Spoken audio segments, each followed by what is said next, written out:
Baik, saya pernah buat satu live ya dulu mengulas uh, satu ura-ura yang dilaporkan di media bahawa Barisan Nasional mungkin bertanding 115 kerusi pada PRU 16. Dan kemudian hari ini saya terbaca, saya lupa dalam media mana, di mana Hisham Jalil telah dipetik sebagai berkata. Saya tak tahulah Harakah Daily ke manakah.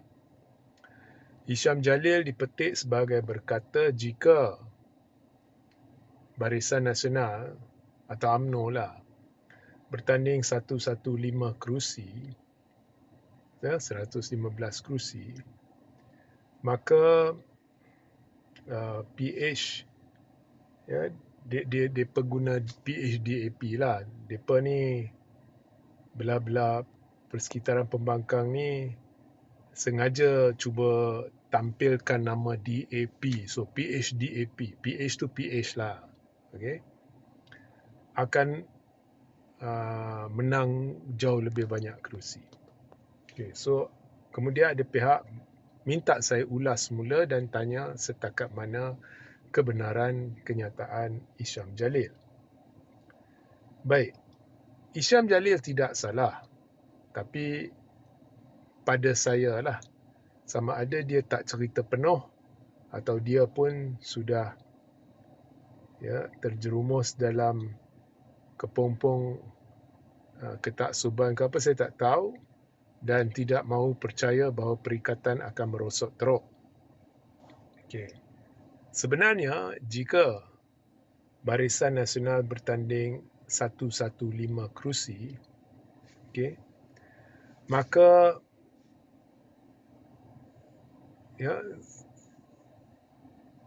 bukan hanya PH akan untung, Barisan akan untung. Okay, dua-dua akan untung lebih besar. Baik, biar saya jelaskan ya.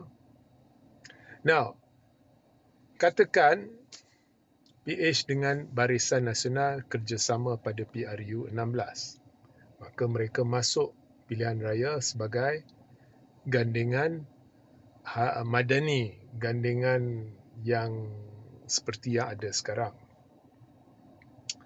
Now, apa yang awak perlu faham? Saya nak guna dua PRK sebagai contoh untuk menunjukkan kepada anda bagaimana China sama ada dia tak keluar mengundi atau kalau keluar mengundi, dia boleh terima dua-dua calon sama ada dari UMNO ataupun dari PH. Buktinya, dua pilihan raya di dua kawasan dan dua negeri yang berbeza, satu di mahkota dan satu di air kuning, kita lihat China yang keluar mengundi sanggup undi calon Barisan Nasional. Tapi China bukan keluar ramai. Dia keluar dalam 50% ke kurang or something like that. Saya lupalah angka sebenar. Tapi itu pun telah menyebabkan Barisan telah menang 2-3 kali ganda lebih besar di kedua-dua PRK tersebut. Ya. Kita jangan cerita undi Melayu dululah. Okay. Jadi keboleh pindahan undi China sudah berlaku. Ini menandakan China dia tak mahu undi, dia marah macam mana pun, kalau dia keluar mengundi, dia undi sama ada calon PH atau calon UMNO, dia tidak mahu undi calon Perikatan Nasional. Okay. Alright. So keboleh pindahan itu boleh berlaku kerana China, kalau kita ikut sejarah negara ini untuk berdekad lamanya, dia hendak pastikan orang yang dia pilih itu adalah sebahagian daripada gabungan kestabilan. Gabungan kestabilan mana? Pakatan Harapan dan Barisan Nasional. Kerana kedua-duanya telah bekerjasama lebih 3 tahun untuk membawa satu kerajaan yang amat stabil. Ini adalah mirip kestabilan zaman dulu-dulu. Ya? Dan China zaman dulu-dulu, Dia suka MCA, dia tak suka MCA, dia suka Tun Mahathir, dia tak suka Tun Mahathir. Dulu sentiasa dia undi. Dia beri sokongan kepada Barisan Nasional kerana dia yakin Barisan Nasional bawa kestabilan. Hanya selepas Tun Mahathir, zaman Tun Mahathir dan kemudian Pak Lah lah. Pak Lah menang 2004 tu luar biasa besar. Itu bukan sebab apa? Sebab pada masa itu dia buat kempen Mr. Clean. Okay? Tapi lama-kelamaan orang kurang yakin apabila Barisan Nasional bukan lagi di bawah Tun Mahathir. Ia beransur-ansur ada perosotan pada 2008. Dan kemudian bila China, dia bukan terus akan sokong DAP PKR dulu. Dia tak berani. Tapi bila Pulau Pinang tumbang kepada gandingan PKR DAP especially DAP, dan bila Selangor tumbang kepada PKR, dan selepas melihat pentadbiran kerajaan-kerajaan negeri tersebut dan fakta bahawa PKR diterajui oleh seorang bekas timbalan Perdana Menteri dan Menteri Kewangan dan sebagainya, maka perlahan-lahan orang Cina mula yakin dengan kemampuan gandingan DAP PKR ini untuk mentadbir. Maka selepas itulah orang Cina keluar. Kalau zaman Tun Mahathir dulu-dulu pun, zaman dulu-dulu Barisan Nasional pun, Cina bukan keluar ramai. Awak setakat 40-50% keluar pun cukup. Di kerusi-kerusi di Semenanjung yang ditandingi calon-calon UMNO, mereka menang besar sebab awak tak perlu semua Cina keluar. Dan Cina pun yakin Barisan akan menang. Jadi mereka bukannya keluar ramai. Sebab mengapa mereka dulu pilih Barisan? Sebab stabil. Ekonomi penting bagi Cina. Dan untuk ekonomi stabil, politik kena stabil. Dan mereka yakin Barisan stabil. Tetapi selepas 2008, bila mereka lihat kemampuan DAP mentadbir Pulau Pinang dan PKR mentadbir Selangor, beransur-ansur Cina sedar. Dan kemudian selepas tu ada Pakatan Rakyat dan Pakatan Harapan. Cina beransur-ansur sedar bahawa jika gandingan PKR, DAP dan kemudian Pakatan Rakyat dan seterusnya Pakatan Harapan, jika mereka keluar ramai, untuk menangkan gabungan itu, mereka kena keluar ramai. Mereka kena keluar seramai yang mungkin kerana Pakatan Harapan bukannya ada sokongan padu orang Melayu. Jadi untuk 2-3 pilihan raya, itu yang kita dapat Cina keluar hampir 100%, termasuk pada PRU 15. Okay? So mereka tidak akan sokong mana-mana gabungan yang ada PAS. Itu memang nyata. Okay? So bila mereka keluar ramai, maka pakatan menjadi makin kuat. Dan untuk dapatkan sokongan Melayu pada PRU 14, pakatan telah bekerjasama dengan Bersatu, dan untuk PRU 15, dia tidak bekerjasama dengan mana-mana parti. Selepas PRU 15, dia berganding dengan UMNO. Kemudian, Cina selepas PRU 15, dia lihat apabila pakatan berganding dengan UMNO, kerajaan stabil. Kalau dulu Perikatan Nasional, reputasi dia teruk. Nombor satu, PAS telah bersekongkol dengan Bersatu untuk tumbangkan kerajaan. Pengerusi dia sendiri, Tun Mahathir. Kemudian, mereka kerjasama dengan UMNO, tak boleh bawa kestabilan. Kemudian, kerajaan pimpinan Muhyiddin runtuh.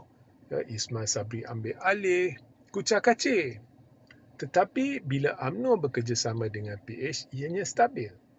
Jadi kestabilan inilah telah meyakinkan Cina kembali bahawa sekarang kita tak perlu fikir nak PH atau barisan. Mereka dua bekerjasama, barisan bukan lagi macam dulu, dia sudah ada toleransi, bertolak ansur, ya. Dia tidak menekankan begitu banyak isu-isu agama, sebaliknya dia menitik beratkan masyarakat majmuk, walaupun dia tetap pertahankan agama bangsa dan negara, tetapi dia lebih mesra kepada seluruh rakyat. DAP nampak tak ada masalah dengan UMNO, UMNO tak ada masalah dengan DAP, maka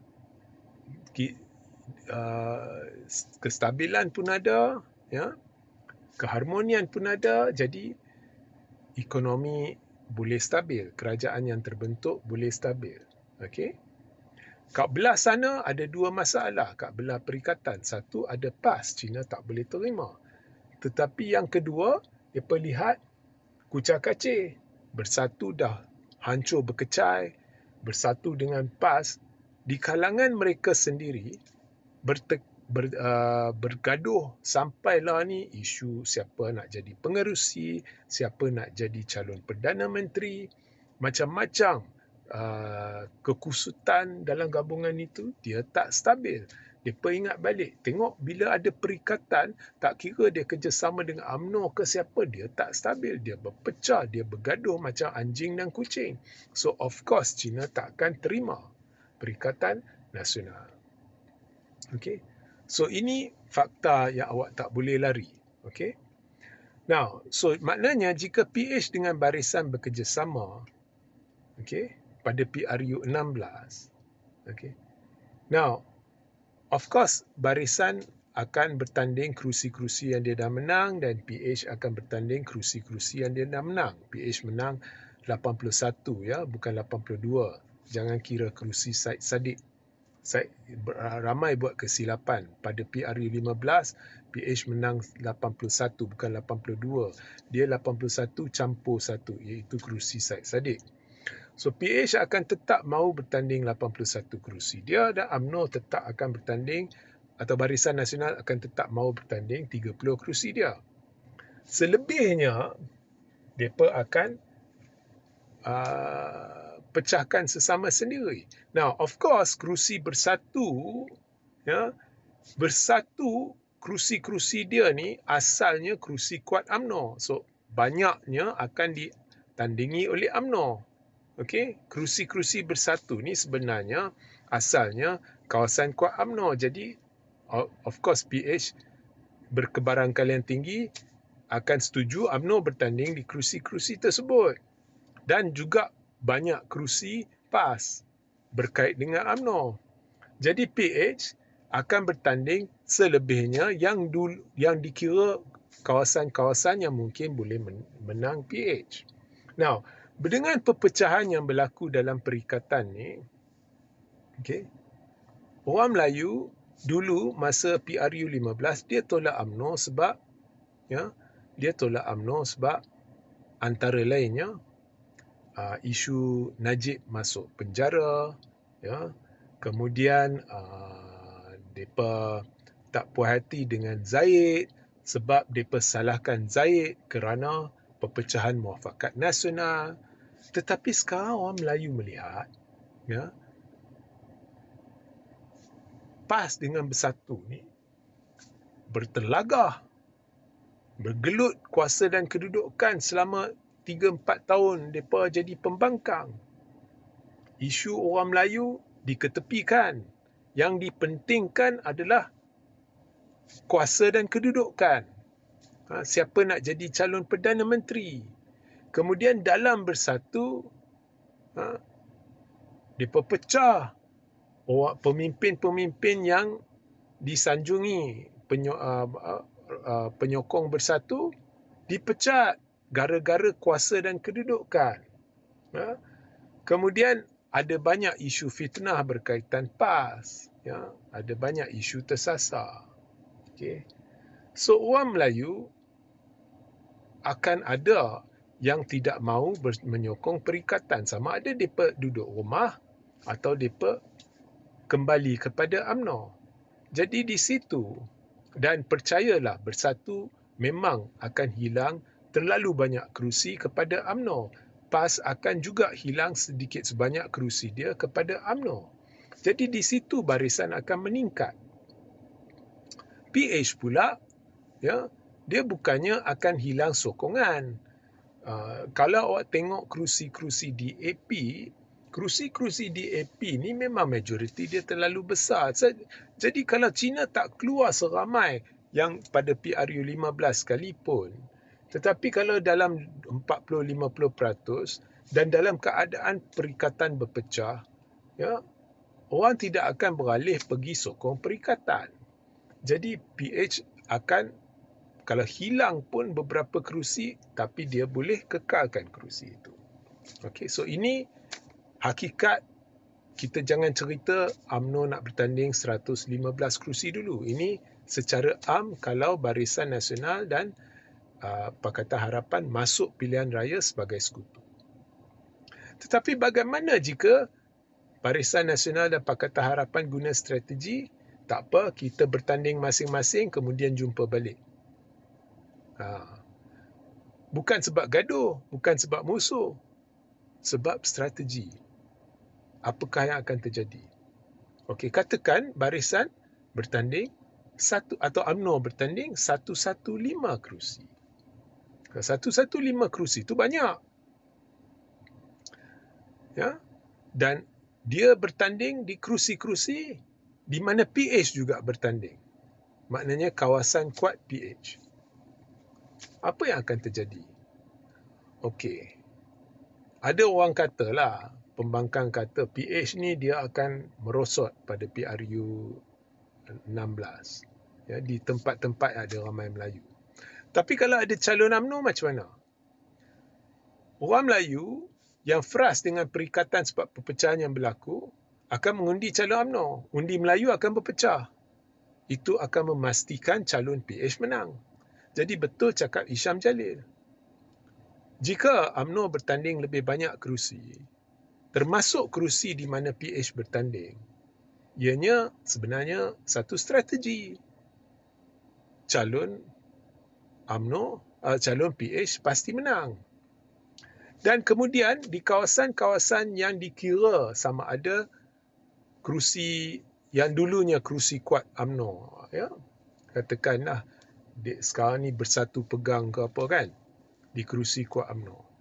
Bagaimana jika PH letak calon di situ? Maknanya UMNO bertanding menentang calon Bersatu dan juga calon PH. Bagaimana? Apa yang akan berlaku? Now, orang Melayu memang akan lebih condong ke arah UMNO sebab mereka dah fed up dengan Bersatu. Ya, itu memang pasti. Okay? Tetapi dengan kehadiran PH juga, ianya akan menimbulkan persepsi, ya, jika kita sokong UMNO, sebab UMNO bertanding menentang juga calon PH. Dia bukan, so persepsinya UMNO asing, PH asing, walaupun sebenarnya di belakang tabir dia bersekutu. Tapi jika kita sokong calon UMNO, kita dah fed up dengan Bersatu, kita sokong calon UMNO, dan jika UMNO dapat banyak kerusi, mungkin Barisan Nasional kembali mentadbir. Ya? Dan ramai orang Melayu, saya kira kalau ada peluang nak jadikan kembali barisan pentadbiran di negara kita, mereka akan condong ke arah UMNO. Sebab Perikatan Nasional kucak-kacir. Dan jika barisan mentadbir, ada ramai penyokong bosku yang akan kata, lebih mudah bagi barisan cuba mendapatkan pengampunan penuh buat bosku. So, kehadiran calon PH di kawasan yang contohnya UMNO bertembung dengan Bersatu, ya, akan sebenarnya membantu UMNO. Itu yang saya lihat. Ya. So, maknanya ia sebenarnya menguntungkan kedua-dua UMNO dengan PH. UMNO memang dijangka akan rampas banyak kerusi dari Bersatu dan PAS, tetapi kehadiran calon PH di situ akan memudahkan lagi. Akan meningkatkan kemungkinan lagi. So, jika awak lihat apa jua strategi yang digunakan oleh PH dengan barisan, strategi yang perikatan dijangka merosot teruk. Tetapi jika mereka menggunakan strategi di mana ada kerusi-kerusi strategik PH dengan barisan bertembung, sebenarnya ini akan meningkatkan lagi kemampuan PH dengan barisan menang lebih besar. Nampak?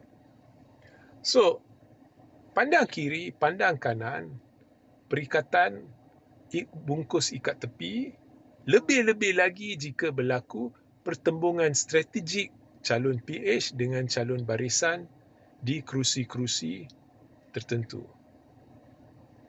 Nampak? Okey, kalau nampak tak apa.